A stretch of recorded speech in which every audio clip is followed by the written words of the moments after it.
ఐబొమ్మ రవి గెలిచాడా? ఓడాడా? పోలీసులు, film industry గెలిచిందా? ఓడిందా? ఇది ఇప్పుడు పెద్ద అయోమయం.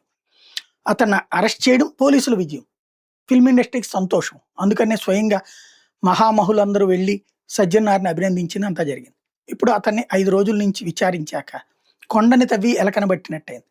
అతను కస్టడీలో మేము కొట్టుపడేసాం, ఇంకేముంది అతని దగ్గర నుంచి మొత్తం సర్వర్లు మార్పిచ్చేసాం, క్లోజ్ చేపిచ్చేసాం ఐబొమ్మ అని చెప్పారు. ఐబొమ్మ 1 పుట్టింది. ఆ తర్వాత మన శుక్రవారం సినిమాలన్నీ మూవీ రూల్స్‌లో వచ్చినాయి. దీని నుంచి అటుకి టర్నింగ్ అవుతున్నాయి. ఇంకో వైపున చూస్తే ఇప్పుడు వీళ్ళు కనిపెడుతున్నది ఏంటి అంటే, వేరే వేరే దేశాల సర్వర్లు వేరే వేరే పేర్లతో బోలెడన్ని రకాలు తీసుకున్నాడు. అందులో వీళ్ళకి కనిపించేటట్టు కొంత పెట్టి, కనిపించంది కొంత పెట్టాడు.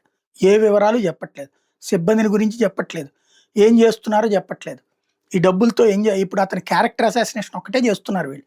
అతను విలాసవంతుడు, దాని పేరేంటది, బెట్టింగ్ యాప్‌లకు పాల్పడ్డాడు, అరాచకమని. బట్ అతను చేసినటువంటి యాక్టివిటీలకి మోరల్‌గా అయితే తప్పే. నైతికంగా అయితే తప్పే. చట్టపరంగా కూడా తప్పే. కానీ ఎందుకు అతను రాబిన్ హుడ్ లాగా పబ్లిక్ చూస్తున్నారంటే, నీతి తప్పినటువంటి సినీ రంగం నీతులు చెప్తుంటే నచ్చకపోవడం వల్ల. ఇద్దరు దొంగల్లో మంచి దొంగ ఎవడనేది చూసుకుంటున్నారు. అంతే తేడా. ఇప్పుడు ఐబొమ్మ రవిని విషయంలో ఏం చేయాలి నెక్స్ట్ అన్నది అర్థం కాక తలబట్టుకుంటున్నారు.